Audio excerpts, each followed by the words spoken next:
నువ్వు సంతోషంగా ఉన్నావా, ఏడ్చే వాళ్ళు ఉంటారు, అయినా క్షమించేసేయ్.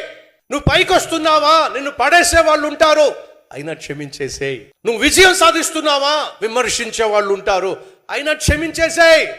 క్షమించబడ్డానికి వారు అర్హులు కాకపోవచ్చు, కానీ ప్రశాంతంగా జీవించడానికి నువ్వు అర్హుడవో.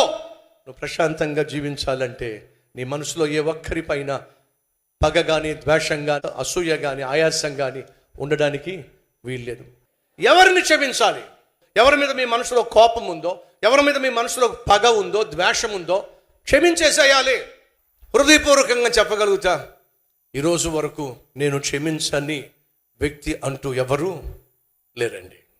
ఎవరైనా నిర్నిమిత్తంగా కల్వరి టెంపుల్ను కానీ, నేను చేస్తున్న సేవను కానీ విమర్శించే ప్రయత్నం చేసినా, నిందించే ప్రయత్నం చేసినా, తప్పుడు ప్రచారం చేసే ప్రయత్నం చేసినా, సాధారణంగా నేను చేసేది ఏమిటంటే వాళ్ళ కోసం ప్రార్థన చేస్తాను,